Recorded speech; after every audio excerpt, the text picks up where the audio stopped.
Well, hello and welcome to For Fox's Sake. My name is Pete Selby. Alongside me, we've got the full crew here. It's myself, Pete Selby, Rob Hayes, and Andy Moore, and we are talking all things Leicester City winning the Premier League 10 years ago. This is a podcast episode to soothe the soul of every Leicester fan currently. We are not going to talk about anything to do with this season whatsoever. Okay, that is out of the window. That's all gone. That doesn't matter. We're going way back. We're going back 10 years to our league winning season. And we're going to be discussing, we're not going to go through every game in a kind of orderly fashion. It's not going to be boring. We're going to be talking about our own memories. We want you to get involved mainly as well. We're talking about our favorite moments. We want to know your favorite moment, little idiosyncratic moments as well. Where were you at certain times when certain famous things happen 10 years ago? So get in contact. If you're watching live, big hello. Do comment. If you're watching on X, if you're watching on YouTube, watching on Facebook, comment as we go through. And if you're listening back to this, this is an episode that you can listen back to whenever. It could be 50 years in the future. If you are listening 50 years in the future, Rob Hayes, a big hello to all those future people. Maybe you, Rob. Big hello to you 50 years in the future. How are you, Rob, on this bank holiday Monday? Oh, I'm having a lovely time. I'm very much ready to strap in and discuss what happened 10 years ago, because it was on Bank Holiday Monday at the beginning of May 10 years ago that it was all confirmed. So it's very fitting that I think we're sat here today, and it's been really nice actually preparing for this, because as viewers and listeners to For Fox's Sake will know, as Pete and Andy know very, very well, my retention of football facts and occurrences and moments is very poor. A lot of people say to me, "Oh yeah, but you've commentated on X amount of hundreds of football matches. It must all be in here." I was like, "No, it's not written down on a piece of paper in front of me. It doesn't really exist." So it's been nice over the last few days preparing for this episode, having a look back and taking a trip down memory lane. And Andy, when we head over to forfoxsake.news, there'll be plenty. There'll be a little bit on there, won't there, about the old league winning season, I'm sure, and maybe a few memories, and maybe something that we can do over the summer. But there's lots on forfoxsake.news, so head over there right now. More on that in the next 30 odd seconds or so. But Andy, we're all branded up, aren't we? I've gone for 1983 blue Leicester shirt. Rob's gone for the, I'm going to say 2016-17. I think, yes, he's got the champions badges on. That's knowledge there. And Andy, you've got a badge on as well. Is that a training top that we're wearing? Training top, yeah. I like the training tops, always have done. So and how do we find you on this bank holiday? Yeah, tired, been working all weekend at the cricket, but yeah, all good, all ready to go. Yeah, it's going to be fun. Now, we are going to mention one thing about the current state. So again, if you're listening 50 years in the future, then this is not for you. But this is for every single Leicester City fan listening, watching to this podcast. We have a giveaway here at For Fox's Sake. Now, if you're listening, don't worry. But if you're watching, I'm just going to show something on screen because I have it right here. We have a signed and framed Ricardo Pereira shirt. It's an absolute beauty. I'm going to show it now. Look at this. Look at that. It's absolutely fantastic. It's wrapped up, actually, to be honest. So it's all ready to go. There we are. Look at that. Fantastic. Anyway, there's more on forfoxsake.news. There's better versions of it on forfoxsake.news. There's a really nice picture of it. You can see it's got a couple of pictures at the bottom of Ricardo Pereira holding the championship trophy and also the FA Cup. Wonderfully signed. It's a big thing. It's a big boy. It's about 87 centimeters by 67. It's, again, all on forfoxsake.news. Head there. Now, if you want to win this, we are giving it away. We are literally giving it away. All you have to do is be a member of forfoxsake.news. So become a member and you're in the draw. That's it. If you are currently a member, you're already entered. So don't worry about that. How are you a member? How do you become a member? Nice and easy. Head to forfoxsake.news and you can find the Ricardo Pereira giveaway icon and you can click on that and have a look at the shirt if you want and see all the details. But the main thing is just become a member. Now, you can click subscription straight away and you can pay £5 a month to subscribe to the website. You get all sorts, in-depth coverage on Leicester City, nostalgia, interview with former players, plenty of coverage of the games, loads over the summer, of course. There's going to be absolutely stacked on there. There's lots to do with Leicester City women as well. And, of course, it keeps these podcasts free. But become a member. It costs £5 a month. Or if you want to pay for an entire year, you get a couple of months free by paying £50. So go to forfoxsake.news, become a member, and once you're a member, you're automatically in. Okay, so if you want to have a look at the shirt, head over there and you can see the link on there, and you can have a browse around the sites. And then if you feel like you want to enter the competition, then do become a member. Not only are you a member of the website and you get all the great content, but you're also in the draw for the shirts. And the draw is going to be made at the end of May. So you've got a few weeks, but my advice, head over to the website now, take a look, and then become a member. And once you're a member, you're in. And you're going to win the shirts, possibly, fingers crossed. Live draw, which is nerve-wracking for me because I think I'm going to have to do the draw on time. But we've done one before and it went fine. Anyway, we're going to do that again later on in the show. Rob, when I say to you, Leicester City won the league 10 years ago, okay, what's the first thing that comes to mind? What's the first thing when you see it on TV, when you hear it on the radio, when anyone mentions to you about, oh, when they won the league, what's the first thing that just comes to mind? First thing for me is where I was the night it was confirmed on the Monday night. Chelsea 2, Spurs 2. Yeah, you're settling back because you know the story. I was covering the World Snooker Championship there in the press room. We had the snooker on a couple of the screens, obviously, but we also had the football on a few of the others. It was Mark Selby in the final, obviously big Leicester fan. And Chelsea 2, Spurs 2 finished. And I kind of half celebrated, like the people in the press room who weren't working to a deadline were jumping on me and all sorts like that. But we were a few minutes away from the snooker finishing. 13 minutes later, Mark Selby won the World Snooker Championship. And obviously he didn't know that Leicester had won the league at that point because he was out there winning a world title. So once I'd filed my copy to the newspapers about Selby winning the final, winning the world title for the second time, then it was just one massive party. And the after tournament parties at World Snooker Championships are mental anyway. But with Selby having won it, and he and I talked Leicester for the whole of the 3 weeks and most of the other tournaments I'd worked at in the previous few years, you know, to spend that evening, I'm not saying in his company like I was attached to him by his side, but just being around him and his family on the night where my top two sports in terms of sports that I watched growing up, sports that I worked in as a kid, all sports that I watched growing up and worked in when I was an adult, let's get that right, no child labor here, all culminated together in one 13-minute period of my life. And I think professionally and personally on a sporting front, it will never, ever, ever be beaten. It was unforgettable. I spoke at the top of the show about forgetting loads of stuff.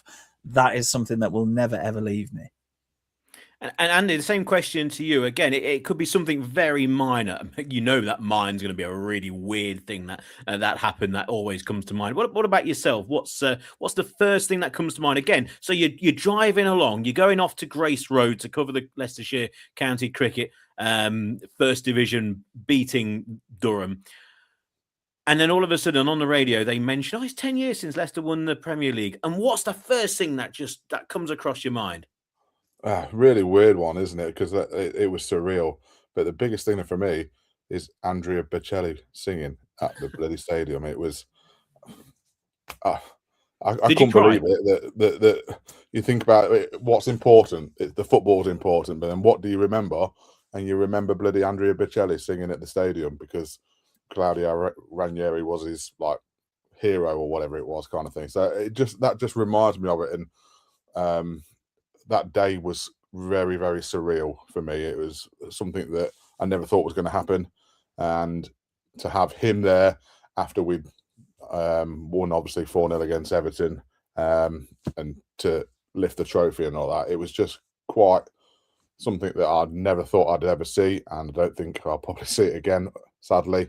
But it was just the culmination of quite incredible season that was the most fun that I think I've ever had watching a football team. And I've said before, I loved it when we went down to League One the first time, because we were going around and visiting all these stadiums. But even going to the Premier League and winning the title and things like that, that still trumps it for me, and it always will be. And I don't think I'll ever think of anything more than this season being one of the greatest sporting achievements that we've ever seen.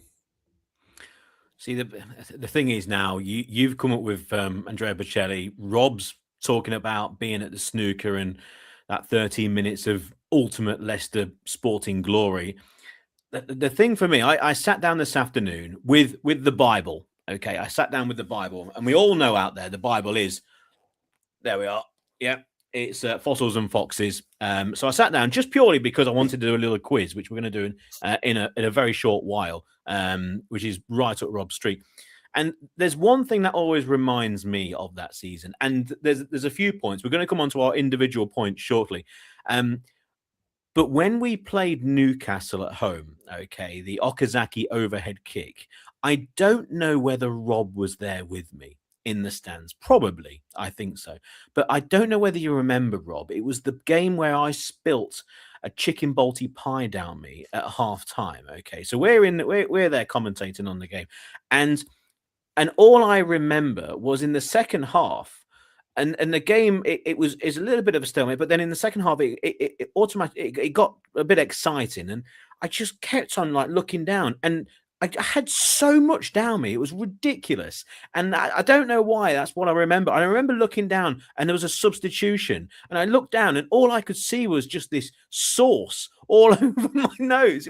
I don't know how I managed to get it everywhere, and that's a strange thing that I just think of. I don't know why, but I think as years gone by, the sauce has got further and further across my notes. Do you know what I mean? It's one of those stories, but that's a weird one that I always think of.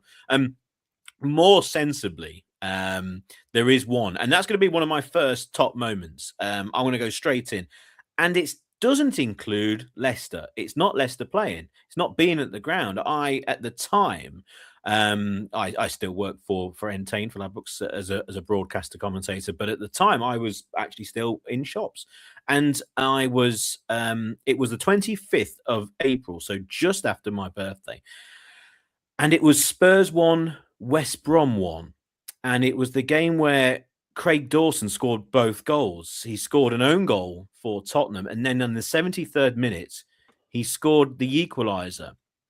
When that goal went in, my stomach went like you're on the Big Dipper, like you're on the missile at Alton Towers if she's no longer there.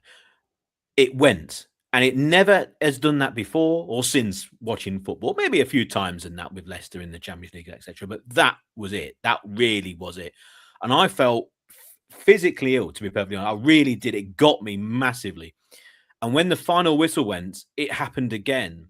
And then my phone rang. And it was my dad, who is a season ticket holder at Leicester up until the season that's just gone. And brilliant seats. I mean, you might be listening to this, but not a massive drinker, likes a beer every now and again and that. But my uncle lived around the corner, and my phone rang about 5 seconds after the final whistle went, and he was phoning me, and he's running, and I'm like, "What are you doing?" He's like, "I'm running around Chris's with a bottle of whiskey. Doesn't drink whiskey, you know." And you could hear like the emotion in him. He's not an emotional man. Unbelievable. Like, so it got him as well. It was the time when all of a sudden it got real. Do you know what I mean? And that was it was just what I remember. My stomach went big time. Rob, I want to know one of your individual favorite moments of the season.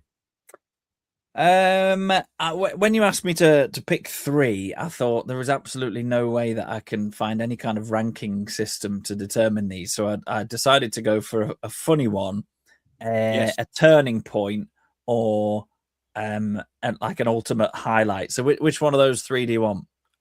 Oh, Andy, what do you reckon? Shall we go for should we go turning point? Go on in. What's the turning point? The turning point is kind of closely linked to another memory that I have from the season that isn't necessarily hugely about football. It was the first Valentine's Day with my now wife, and we'd only been seeing each other 4 months, something like that, at the time. You know she's a keeper when you drag her out to watch Leicester on Valentine's Day, your first Valentine's Day, and she's still knocking about a decade later. We were playing Arsenal, and Vasilevsky got sent off for one of his many absolutely GBH-style tackles. And we lost 2-1, and everyone was saying, "Oh, is this where the wheels come off?"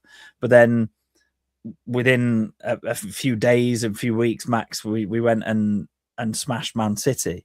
And Riyad Mahrez was, well, I mean, that was basically his audition to end up being a Man City player a couple of years later, wasn't it? And that, you know, to overcome that, when, you know, Arsenal weren't in the title race. It was always the old Spurs came third in what was essentially a 2-horse race for most of it, but Arsenal was still right up there, and obviously one of the best sides in the country. And to lose to them in the manner that we did, to then go back and last minute on Valentine's Day, breaking hearts on Valentine's Day, and then to hit back and dominate Manchester City, that for me was a big moment in the season. And of course, the famous tweet from Leicester saying, if half an hour ago, if you're joining us half an hour late, we're was it 3-0 up at Man City and Robert Huth's on a hat trick. Quite ridiculous. Andy, again, it could be the Vardy goal, the volley against Liverpool. It could be anything. But it's interesting that we've automatically kind of gone towards moments in our own lives, or strange moments that are individual to us, that actually wasn't anything to do with the actual football itself, if you know what I mean. And I think that really, especially 10 years later, encapsulates the win. We all know the headlines, and we'll come on to those moments, but we all know what happened on the field. But it's those stories off the field, I think, just makes it special. And also, just in football in general, it could be a playoff final win, it could be a playoff final defeat, it could be an FA Cup win, it could be a League One win, maybe next season. And there will be all these stories regarding that season and that finale that people will be talking about for years to come. That is what makes football, isn't it? What are your favourite memories then?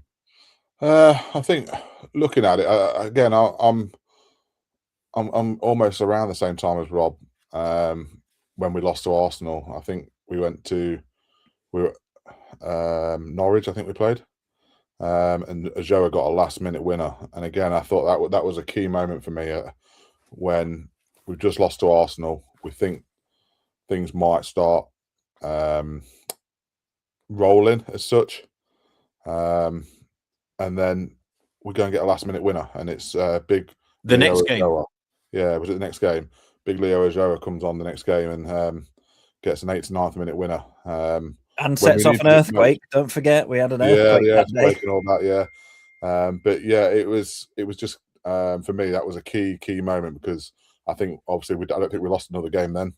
I think we went on a run of God knows how many points, and for me, I think if we'd have not got something there, or we'd have lost that game, a game you're expected to win against Norwich, who were obviously struggling at the time, I think that was very, very key, and we needed it, because I don't think we'd played very well that game, if I remember rightly.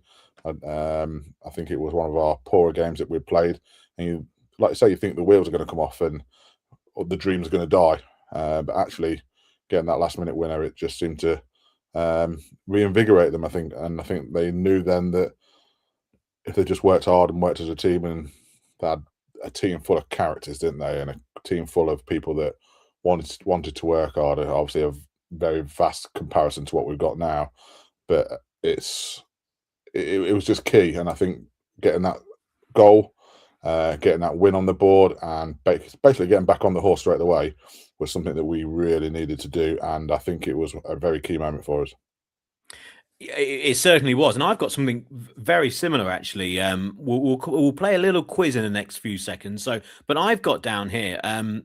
It was not the ease in which we won the games, but the ease in which Leicester appeared when they were 1-0 in front. So after we drew 2-2 against West Bromwich Albion later on in the season, 1st of March, I was travelling down the M1. I was going to a meeting regarding actually what I'm doing now as a career. So it was quite a big day. And I was listening to the coverage on 5 Live, and we drew 2-2 at home against West Brom. And overall, it seemed at the time that it was a bit of a disaster, but not really. But after that, we won 1-0. We had 4 1-0 wins against Watford away, with the Mahrez goal, Newcastle at home, which I've mentioned already, the Balti Pie game, Palace away. The Palace away game where all the fans started chanting and singing. I was actually in Vegas at the time, and that's a different story. And then Southampton at home, we won 4-0 on all those occasions. Now, for the 3 games that I was there for or watched, just not really comfortable, I thought, when they were in front. It wasn't really a nail biter, and I think that was a real key thing with Leicester in those individual games. But I want to play a little bit of a quiz. Okay, I've got a few things written down. So play along at home. Make sure you're commenting as well. Send in your comments regarding the league win season. Where were you at the time? Individual moments. What were your highlights? Make sure you comment now. If you're watching on YouTube, watching on X, watching on Twitter, watching on Facebook, however you are, make sure you do comment. Also, if you're watching on YouTube, make sure you do subscribe to our channel and you'll get this and every single podcast we do. Don't forget the Women's Football Show with Lily Saunders and, of course, all the previews and loads coming in the next few weeks, by the way. Loads coming regarding what happened this season, etc. And, of course, there'll be plenty more on the shirt that you can win, the signed and framed Ricardo shirt. I want to know, sports fans, I want to know who started more games, okay, in the league winning season, in the league. I'm going to give you 3 players who started more games. Jeffrey Schlupp, Andy King, or Richie Delat? Rob. Oh, good question. I feel like Andy King was a bring him on 60 minutes kind of player that season. Depends really on. I'm going Schlupp. So Jeffrey Schlupp for Rob. Andy. I'm going Richie Delat because I think he started a load of games before Danny Simpson took over. If I remember rightly, he got both. He then went to Middlesbrough on loan and got a winner's medal with them, I think, getting promoted as well. So I think he possibly was the one who started the first 4 or 5 games for Leicester. Well, Richie Delat very nearly did the impossible by winning a league winners medal in the Premier League and then a league winners medal in the Championship. I think they came second on the last day of the season, I think maybe. But 3 points goes to Rob Hayes. Rob Hayes, sports fans. Interestingly, the reason that this question came up is because I wrote down the stats for Jeffrey Schlupp. He started. This is a Premier League winning team. He started 14 games for Leicester. That's 14 games. He came on 10 times as a sub, and of course scored 1 goal. Where did he score? No, that kind of question I can't do. Multiple choice I can do over an entire season. A specific moment like that, no chance. Sunderland. He scored away at Norwich, a game-winning winner as well, game-winning goal. So it just shows you how important someone like that was. Richie Delat started 7 games. Interesting enough, Richie Delat scored a goal. Again, this is all league, so league goal. Any idea which game? It's difficult. I didn't know he scored. It completely passed me by. He scored quite early. He scored in that 3-2 turnaround against Villa, where Nathan Dyer got cleaned up with the winning goal. He scored, I think, the first goal. Was it a flick on at the corner and scored? Again, I didn't realise that. And Andy King had 16 appearances from the bench, but 9 starts. So he was the player with the most... he was the player with the second most substitute appearances with 16. Who had the most substitute appearances? Ochoa. Leo Ochoa, 22 substitute appearances. Unbelievable. And also, Ochoa was the third top scorer in the team. Interesting. While we're in stats corner, I'll give you a stat then, or I want to know what's percentage. Okay, play along at home. What percentage of goals in the league did Mahrez and Vardy score for Leicester? So Mahrez and Vardy combined, and then every other league goal that Leicester scored. What percentage was scored by Mahrez and Vardy? I want a number from Andy, and then Rob, you can go higher or lower. 65%. 65. Higher or lower, Rob Hayes? That is high. I'm going lower. I tell you what, the winner is Rob, right? But I'm going to say that we're all winners today, aren't we? We're all winners on this podcast. It's 60%, but it's actually like 60.8%. So remarkable, really, amount of goals that they scored. And Planet Earth wasn't far away there, guessing 56%. Guess it along. People enjoying this quiz, Pete. I mean, I'm sweating. My palms are sweating about this. People are enjoying it at home. I was going about, if I'd have been asked for a number, then I'd have been probably in the late 30s, early 40s. So I'm not giving them enough credit, clearly. I'm pretty good on this. Well, there's two more questions. I'm pretty good on the league winning season, but these stumped me. I would have got one eventually. Rob Hayes, Andy Moore.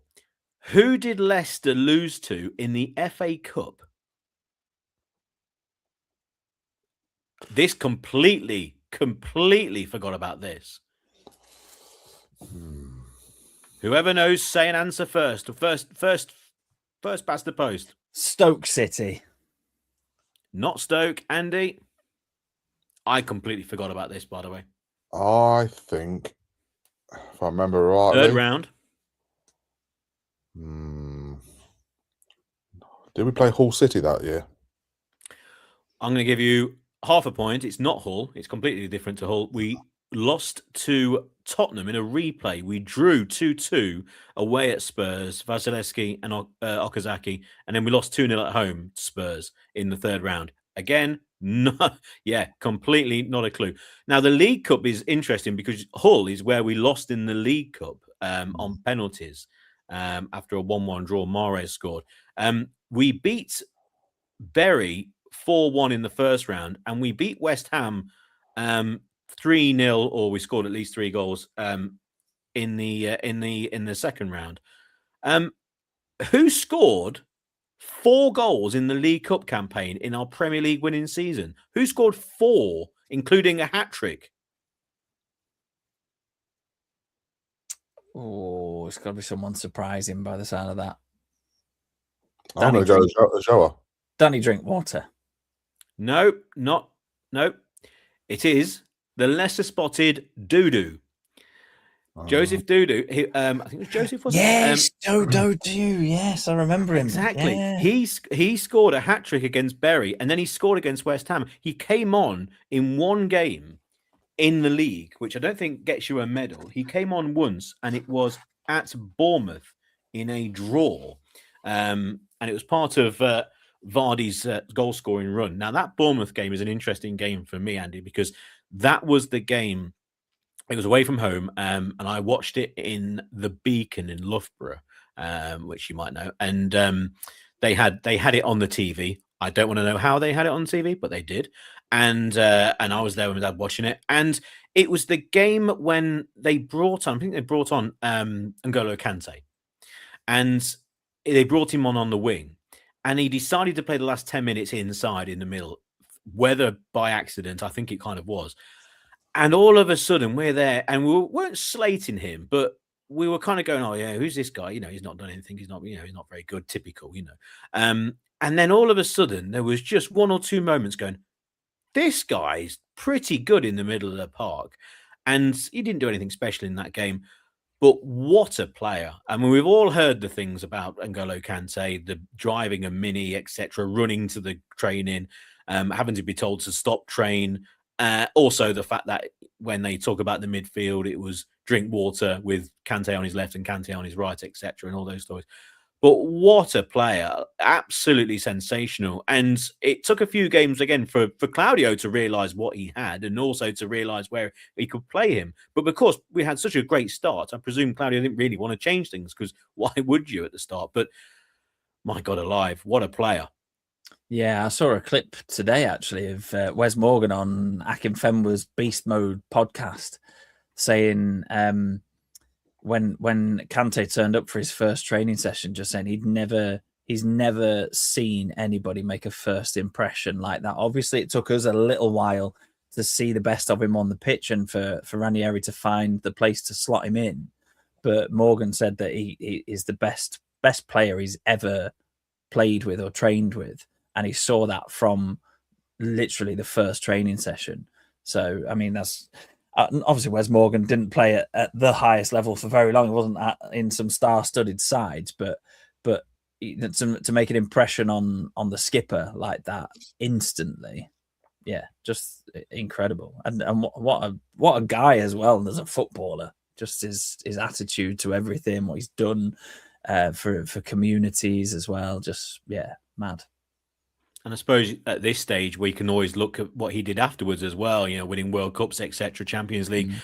But I suppose when I look at those 1-0 wins late on in the season, that's when really N'Golo Kante came to the fore, because not Leicester weren't hanging on, but they were in a position where they generally got in front in those games and then really controlled the games, Andy. And I don't know about you, but I was, again, going back to what I said earlier, I never really felt too nervous watching those games. Yes, we were commentating at the time, but you still had the nerves, didn't you, Rob? When you're commentating, and Leicester are hanging on in the game, you know, that is still nervous, even though you're concentrating on doing your job. They do still creep in. But that's when really Kante came into his own. I think the game against Man City we've mentioned with Mahrez, and I've got down Mahrez. I mean, obviously, he was sensational all season, scored some amazing goals. And we'll come on to him in a minute. But whilst we're talking about Kante, I would credit, if someone said to me, what was N'Golo Kante like in that season? I'll tell the story about the Bournemouth game. I'll mention something like Man City, when I think that proved to a lot of teams, right, this guy is a standout, even in the game when Mahrez is standing out and Huth, etc., and a few other people. He really was excellent. But it was in those final 10 games. I mean, we were top for 17 games. Once we hit the front after January sometime, we were then top for 17 games. And I put a lot of that down to Kante, because those games where we didn't concede and we controlled games by just 1-0, an awful lot was down to him. I think, for me, I think for a lot of time that season, obviously after Kante came into the side, you thought, oh, this is just some player. I'd argue he's probably the best player that we've ever had. You obviously, you've got someone like Vardy, obviously done what he's done. You know what Riyad Mahrez can do as well, and things like that. But I think as a technical player, I think he's the best player we've probably ever had. And I always remember thinking to myself, how the hell are we going to keep him next season? And obviously, he didn't stay for the Champions League campaign the following year. But I thought to myself, maybe he's a bit of an unknown quantity. He's obviously doing very, very well. He might be a one-season wonder. He might be a Michu or somebody like that who comes in and does a job for one season, and maybe he will stay. But I think towards the end of the season, like I say, those games where we just controlled the play and we just knew that if we got our noses in front, we weren't going to often lose control of these games, kind of thing. I just thought, you know what, he's not staying here. He's too good for this level. He needs to be in an elite side. And yes, you can argue that we were obviously the best team in the land that year. But if you realistically look at it, it's one of those seasons where everything went right for us, everything went wrong for everybody else. And he was just levels probably above where we were. And it's sad to say that, because I really would have loved to have seen him here the following year. And I don't think, I think if he'd have had another season with us, could we have gone further in the Champions League?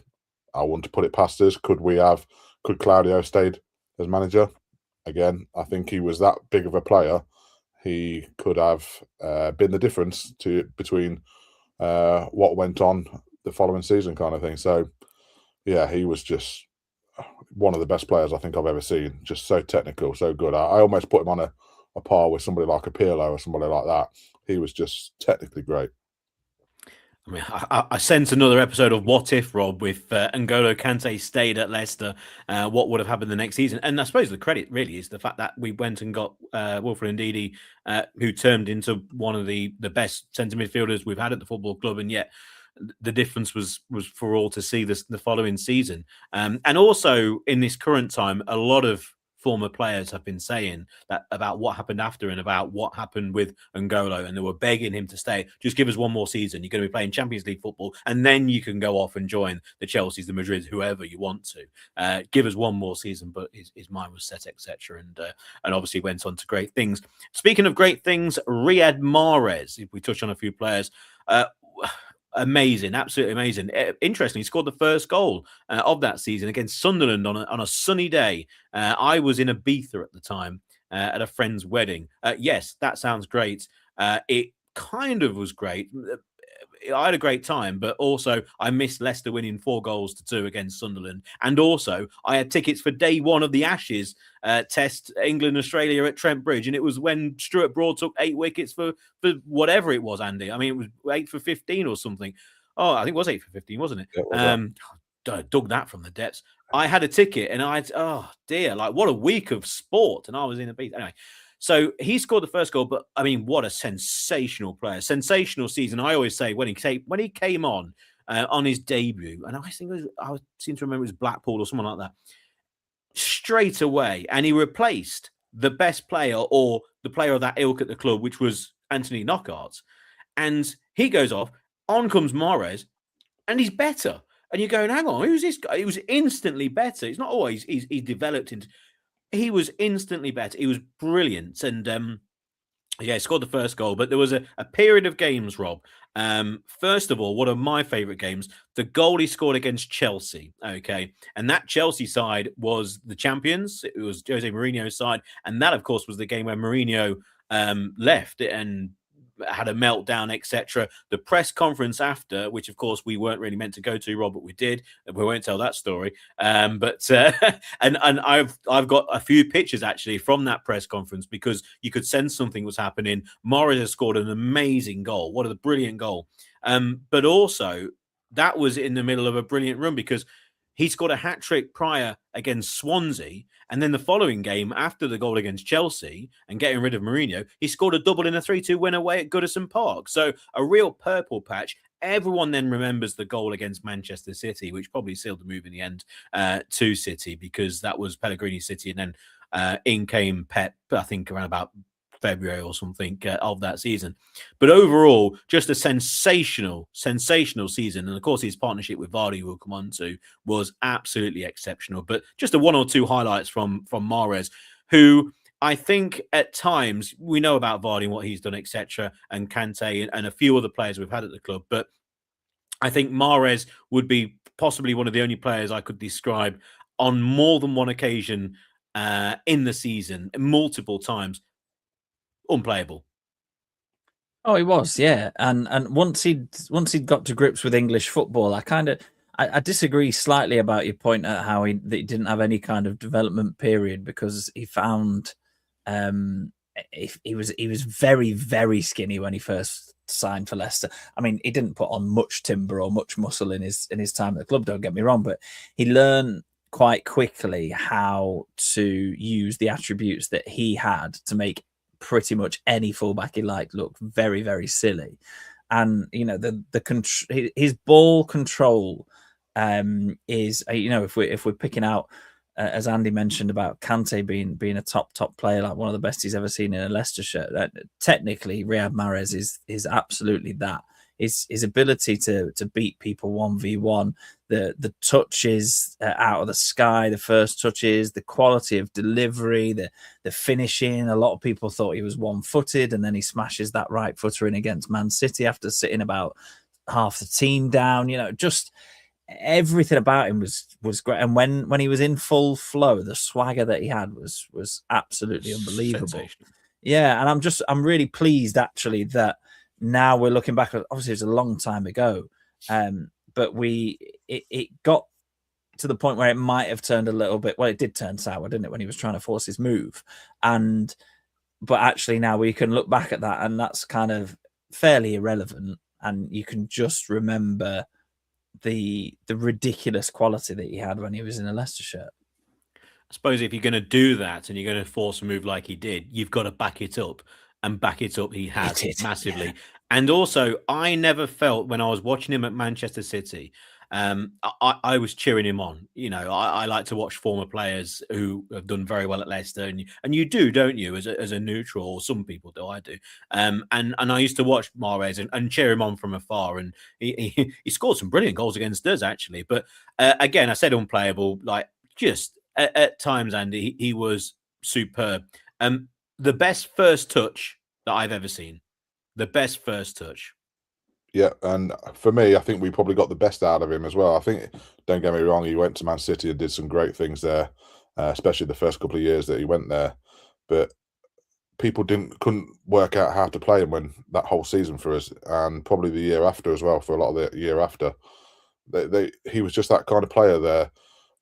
They're seeing him time and time again. Why aren't people closing him down? Why aren't people getting him, roughing him up a bit? But they didn't, and they couldn't because they couldn't get near him, and he was so technically flair player and things like that as well. Because he was, again, you look across that whole squad and you think, how many players are probably in the top 5 of the best players we've ever had at this club, or top 10. You've got to have a good number of them that are going to be in that squad, and Mahrez is probably right up there alongside Kante and Vardy. He was just amazing. I mean, that goal against Chelsea, like you said, again, the one for me is the pass to Vardy for the Liverpool goal. I think it was first time, if I remember rightly. He hit it first time. He knew where he was going to be, and he just hit it, and it just landed perfectly. Sat up lovely for him. And yeah, he was just quality, just class. And I do think we got the best out of him, because the season, like I say, the season before we won it, we'd had Knockout there and things like that. And he was a great player. He was a good player for us. I'm not saying he wasn't, but that season for the Premier League title win, he was just a different gravy.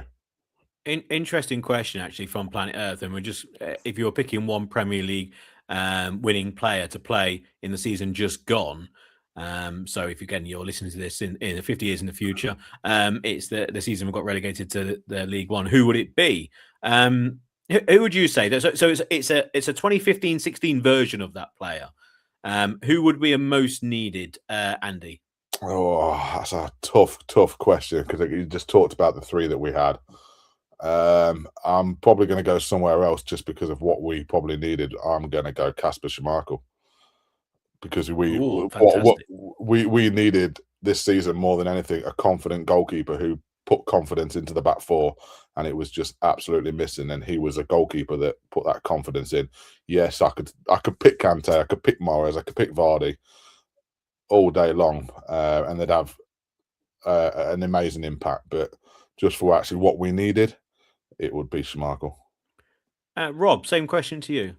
I've had the benefit of a few minutes to think about this, because I've seen the comment come through a little while ago. So it's been whirring around in my head.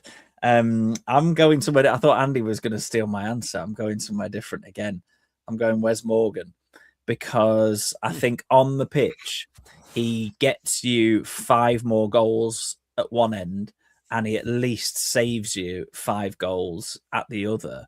And in those key moments in games that, I mean, we've been absolutely woeful this season in both boxes, and I think he would have made a massive difference to that. And the other reason is, and I mentioned this in my feature on for Fox8.news, looking back at Ricardo Pereira's career. If you've not seen that yet, that is a free article, actually. If you're not a member of for Fox8.news yet, there's a little taster of the kind of content that we're putting out there.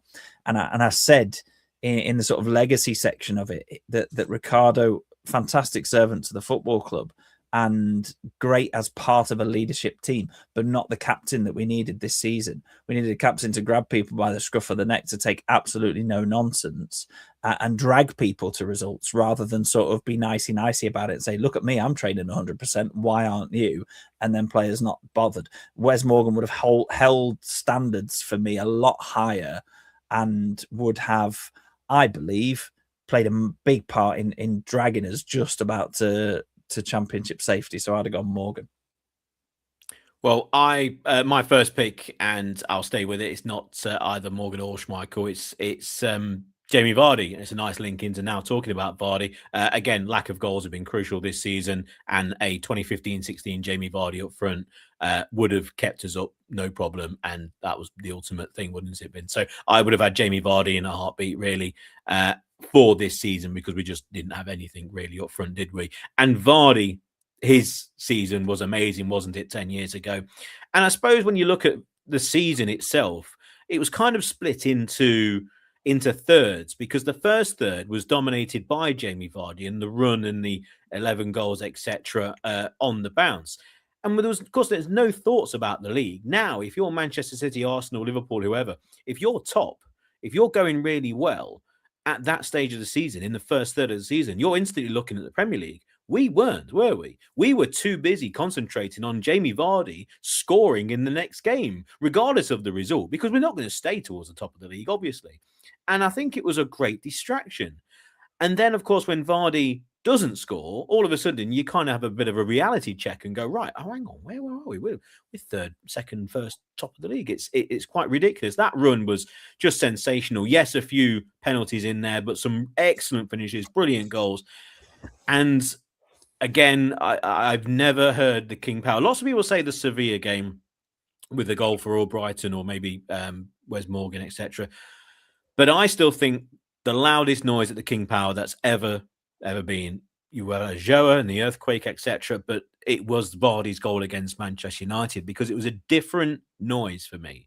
It was a evening game, live on Sky, Manchester United, and a very a decent Manchester United side, but it's still a big thing playing United, and all the eyes of the entire world really were on Jamie Vardy. And for him to score, so early, and for him to score, to put us one up as well in the game, it was all there. And also, it wasn't a goal that bobbled off his knee or did it cross the line, etc. It was a bit of a net buster, wasn't it? Obviously, a fantastic no-look pass by Christian Fuchs. And then Vardy in on goal, bang, goal. Brilliant celebration. But it was a different noise, because Leicester fans were celebrating the goal. Yes, we're 1-0 up against Manchester United in this big game, but they were celebrating for Vardy, and it was a strange high-pitched cheer when that goal went in. Never heard anything like it. Probably never hear anything again. Hopefully we'll do. Again, we're in the commentary box. One of the bins was off my ears because I wanted to hear it, and it was a strange noise, Andy. But what a season that man had. A fantastic season. And just a one more before you mentioned Vardy. One of my key moments of the season, and one of the memories that I have, and I look back on and go, that's the bit which got everyone, because it's when Vardy scored the second goal at Sunderland late on in the season. And that's when Claudio came on the pitch, and it just got him, didn't it? Because then he realised, right, the Champions League have been secured. It's now the league. And then we go and win quite comfortably up at Sunderland. And as soon as he scores that goal, Vardy at the end, that second goal, and that was it. The waterworks had just started, and it just got to Claudio, which was great, because that's when it became right. Now it's all about the league, and that's what he said. But Vardy, even though it's a strange goal actually, because it was very Vardy-like, and it looks. I think when you look at it again, it looked quite simple, but not at all. But that was Jamie Vardy. He made things look simple. Just a sensational player. And on for Fox8.news, we're going through the top 100 Leicester City players of all time. We're up into the about 50 now. And as you mentioned, a lot of these players are yet to figure. Some have already figured, and most might be in the top 10. We will find out. But Jamie Vardy, an amazing season, 24 league goals. And again, a player who backed it up season after season after season after that. But in that season, he was ridiculous. For me, again, it's just, I love the character side of Jamie Vardy in that season. I mean, let's look at that Sunderland goal. He literally mauled whoever it was down on the pitch, going through, things like that. Probably a foul. If I'm looking back at it, if I looked back at it again, it's one of them. I think it's probably a foul. But look at the Crystal Palace game where he's got the arms out after he scores there. It's just that kind of banter that it has, and it was just ultimate Jamie Vardy, almost taking the Michael out of everybody, because he was just quite unbelievable. And when you're in that kind of form, and when you're in that kind of moment, nothing can stop you. And I just felt that's what Vardy was, certainly in that first half of the season, when he was going towards that record, Van Nistelrooy's. Everything, you almost knew it was coming. And just important goals. Like I say, we talked about the Liverpool goal. What a sensational strike. Again, it's just, he had everything. He really did have everything. That year especially, and obviously 4 or 5 years after that as well. He was by far, I think, the best player we've ever had as a player. He was amazing. I love him.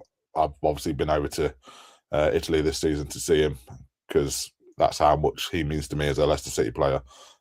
So again, he'll always be my favourite player. He epitomises what Leicester City is, or what should they be. And that season for me was just outstanding.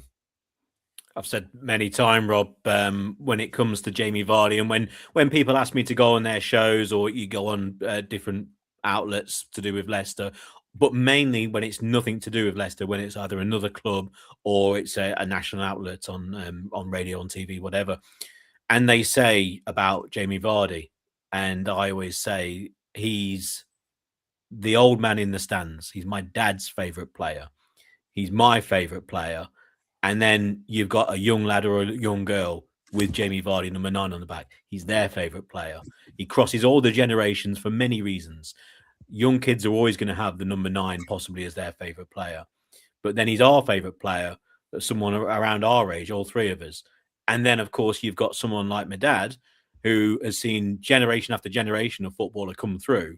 And yet he's not only their favourite player now, but possibly all time because of the work rate, the attitude, the skill of the man, but also what he represents. He represented Leicester for all those years, and also he backed it up. What we're saying about Mahrez with the rest of his career, Vardy did in a blue Leicester shirt, but in that season, just generally sensational. You always have to mention Mahrez at the same time as Vardy because they're linked together. And also, I'll throw in Danny Drinkwater. We'll come on to other players afterwards, but Vardy, just ridiculous. Yeah, and it was like kind of like I mentioned earlier about Riyad Mahrez, and when you're in that kind of that rich vein of form and that momentum, and he spearheaded that momentum, and he was absolutely crucial to the style of play that we won the league with, the style of play that's gone missing ever since, unfortunately. You can have a quick striker, fine. And you can put balls over the top. But are you telling me that if you'd have shoved someone like Patson Daka in our title winning side instead of Jamie Vardy, that he'd have bagged all those goals and led us to the title? No, he wouldn't.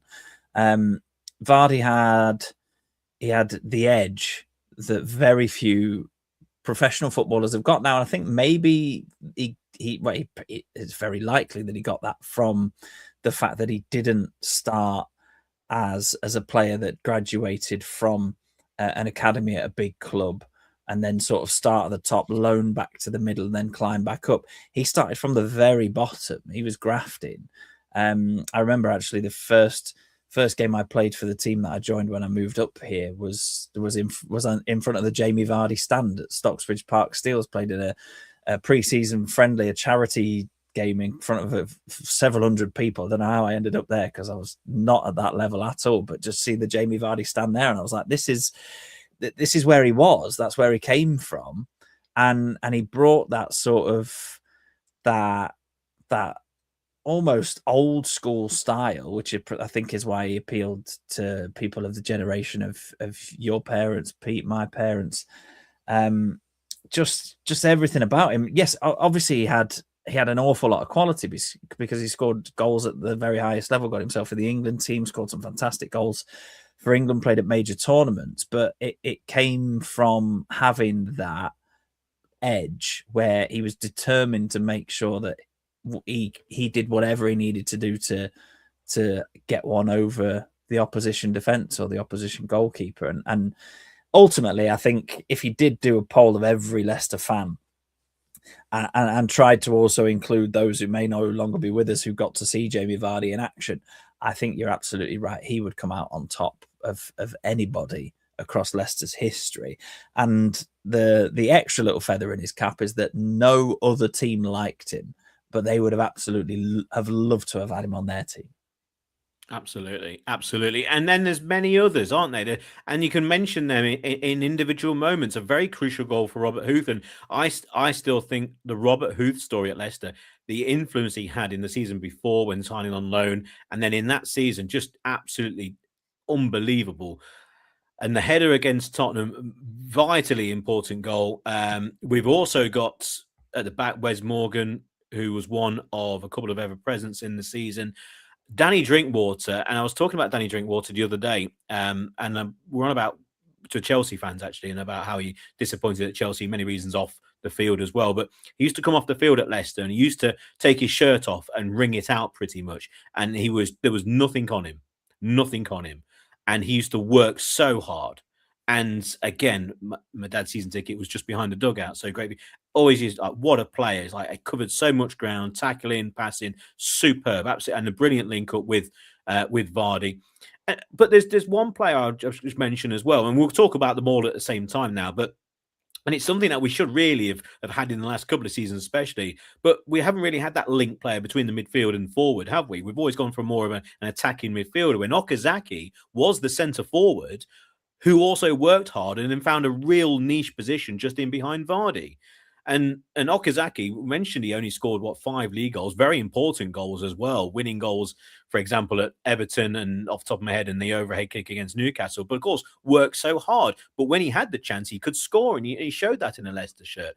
And again, just an amazing signing at the time. He was always going to be, it was part of that data that Leicester processed so well before anyone else got involved in that side of things. And he was a player who covered a lot of ground, worked very hard, but also had a great goal scoring record at Mainz over, I think, in Germany. So it just all clicked, didn't it? But just three players there from defence, midfield, and forward: Huth, Drinkwater, and Okazaki, who sometimes go slightly under the radar. And now I would definitely say that under the radar with Danny Drinkwater, especially with what's happened in his career since. Obviously at Leicester, it was brilliant, but when he moved to Chelsea, it all went down. But in that season, in that league-winning season, I think he still is maybe slightly underappreciated, which hopefully will change it in years to come, maybe if he gets back involved with the football club.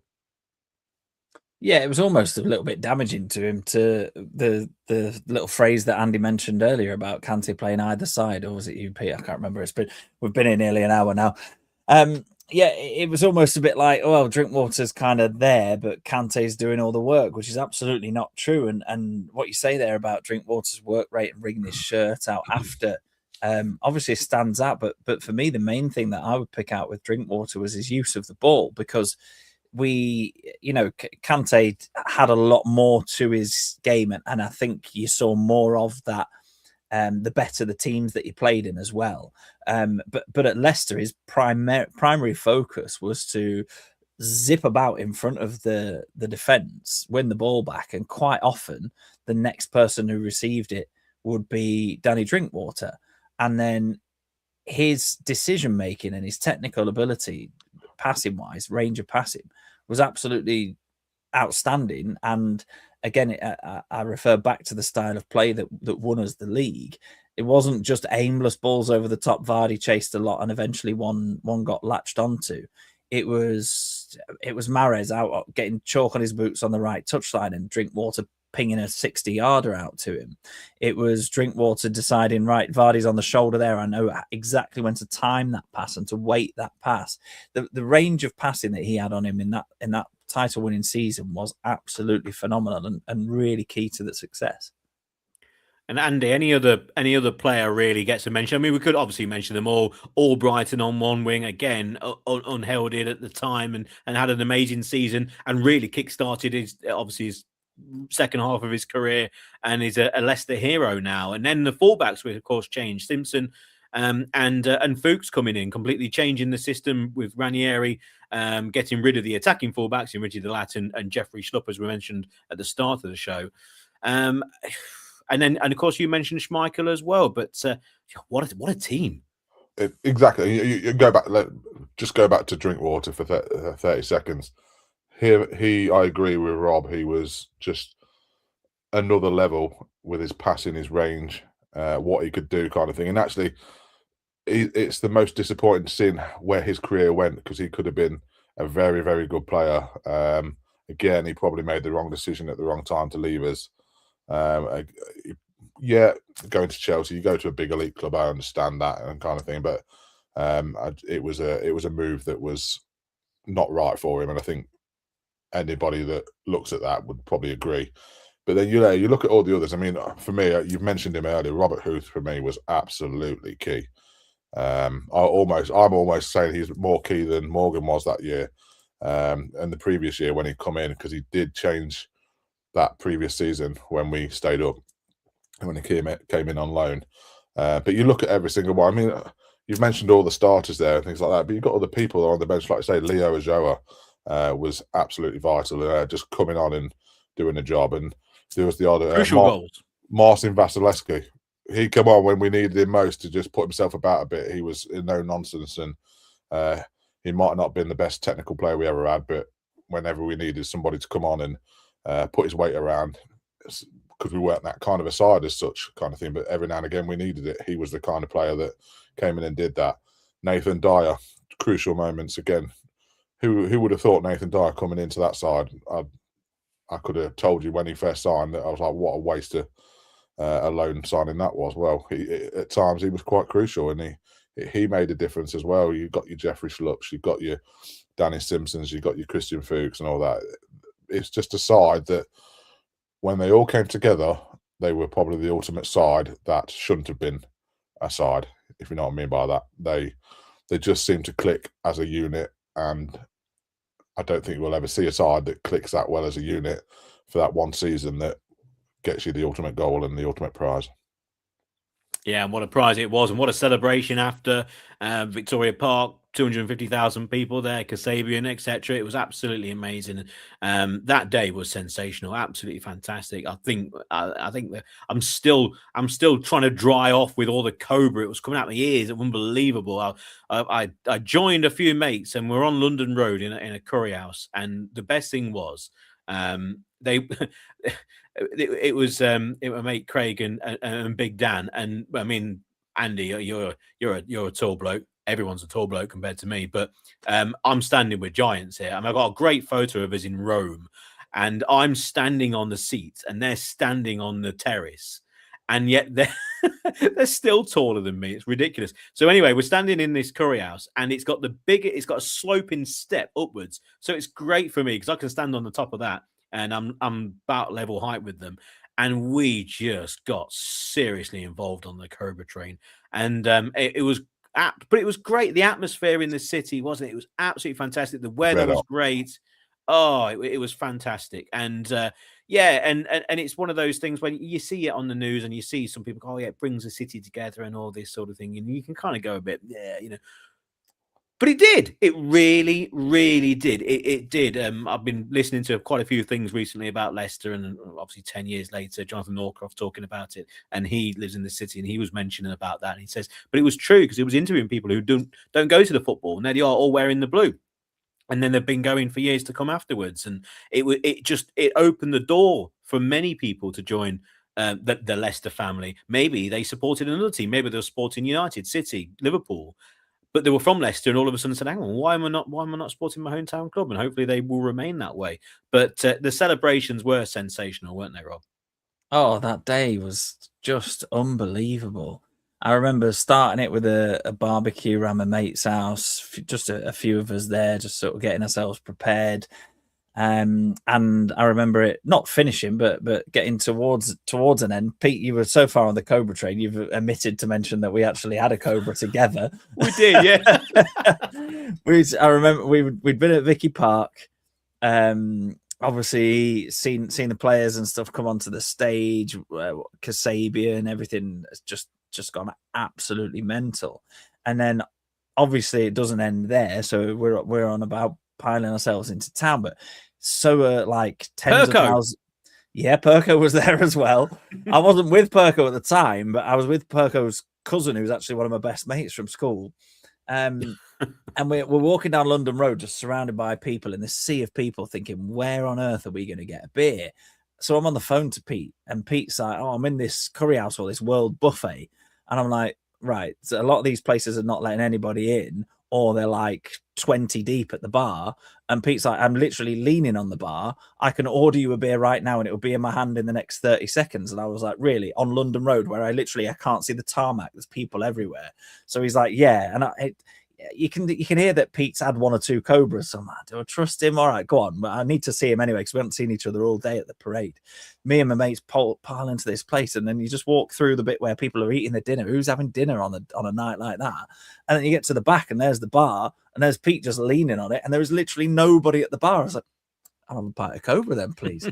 And then we carried on standing in the doorway then, didn't we? Just watching people go by, and then Perko joined us, and there must have been like 10, 15 of us at that moment. Yeah. And then I tell you, the hardest editing job I've ever had on a For Fox's Sake podcast. God. And we're into the about 400-500s now, I reckon. We've lost count with all the live shows and stuff that we do now, but we used to number each episode.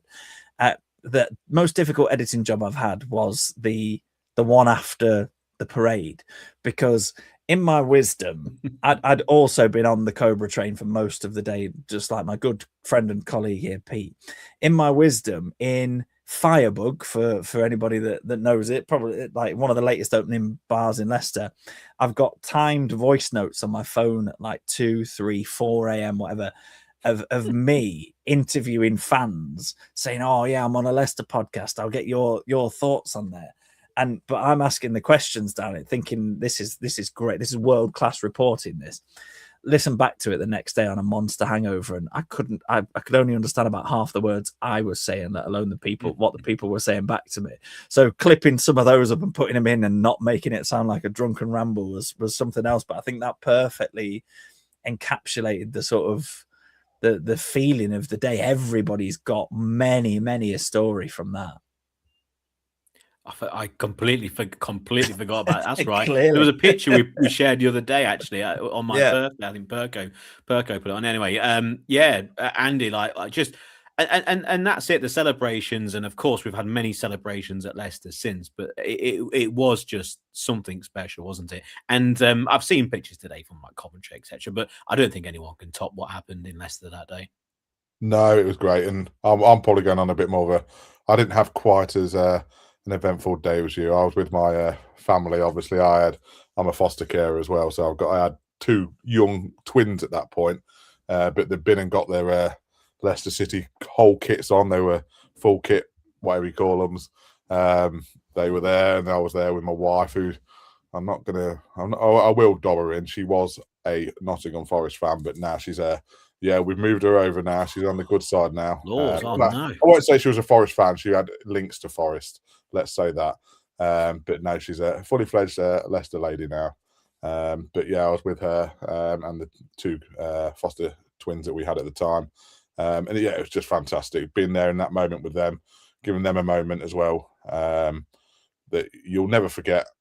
And yeah, it was just special. It was seeing the Caribbean boys. Obviously, we all know what they're like, and the fans that we are of them as a band as well. It was just a special day. It was red hot. That's all I remember. It was red hot. You couldn't see anything but blue. It was just blue all around. You didn't know where you could go. You didn't know where you could stand. You didn't know where you could sit. It was just an amazing day, and it was just a fun day. Tiring day for the kids, but it was just brilliant. I'm looking at it from that kind of point of view. Unfortunately, I wasn't on the Cobras. I wasn't allowed to be on the Cobras with looking after them too. Well, and that's the thing. We've come to a close on this special episode, looking at the Leicester win 10 years later, and we've not mentioned the Vardy volley against Liverpool and all sorts of individual things that you all listening and watching will have witnessed and will have thought, and you'll have your own crazy stories about meeting people you're not seeing for ages and having messages after they won the league, text messages from people you went to school with and you've not heard from or seen from, saying congratulations, you were always a fan of all that sort of thing, and just like your own individual memories. You never know, the memories could happen again.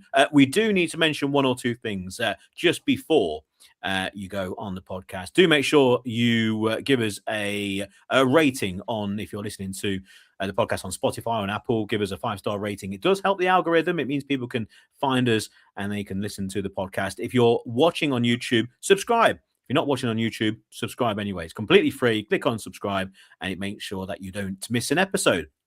And then our very special giveaway. We are giving away, and again, if you're listening to this, bear with me because I'm going to reach over and grab it. We have a signed and framed Ricardo Pereira shirt, and we are giving it away. Here it is once again.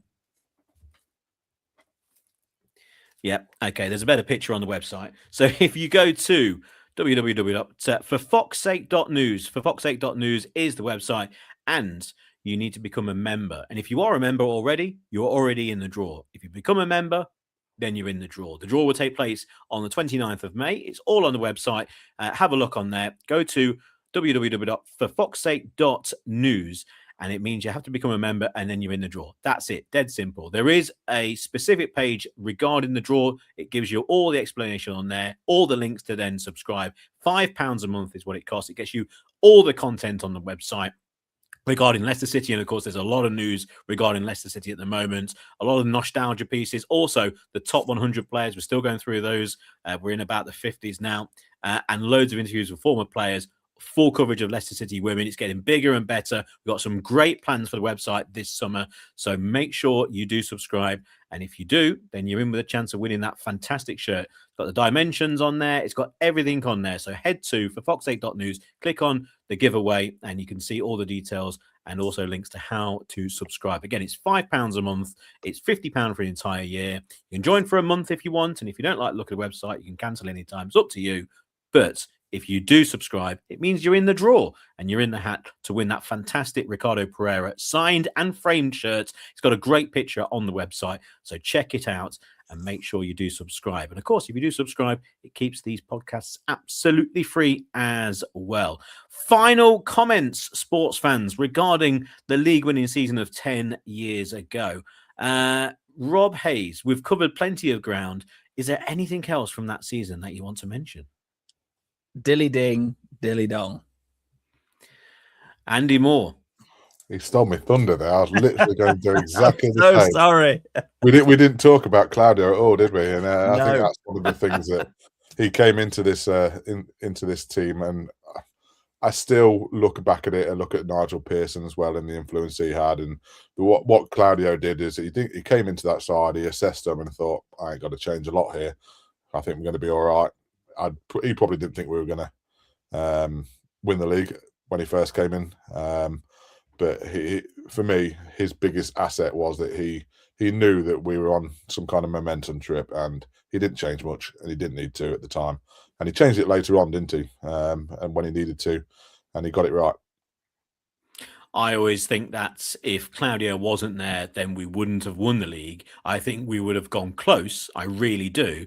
But I couldn't have seen Nigel Pearson maybe getting us over the line. I think Claudio won us the league. But if Claudio didn't turn up, then I think we would have been top 6 at least anyway, with the side that we had. And also with, again, the momentum from the previous season. But Claudio was there, and it meant that we had Angelo Bocelli at the end singing. And that's where we kind of started, and that's where we finished, really, because that was in a season of unbelievable moments, unbelievable players, unbelievable goals, and ultimately winning the Premier League with him singing before the final game. That was just ridiculous.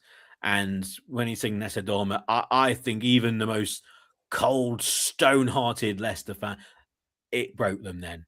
It might have been, for me, the game against Spurs against West Brom randomly, and I wasn't there. I was at work. It might have been the Sunderland game when it got to Claudio. It could have been another game in the season that got you, but that got everybody, I think, even those who aren't Leicester fans.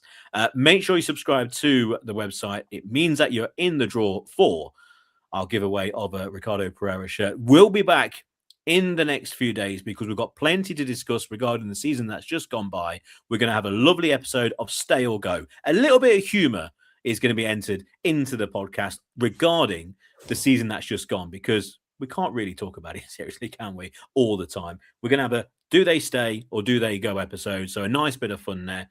And also, I will be counting down the 101 reasons why Leicester are in League One. And again, a little bit of gallows humour going on there as well. But from myself, Pete Selby, from Rob Hayes, from Andy Moore, from everybody at For Fox's Sake, hope you've enjoyed this look back at 10 years ago, Leicester City won the Premier League. Hopefully it will happen again. And if it does, we can do this all over again. But you know, one thing's for sure, here at For Fox's Sake, we'll be talking all things Leicester in the next few days. We'll be with you over the summer months as well. Plenty happening on the website. Make sure you subscribe. For foxsake.news. Stay with us and stay with Leicester.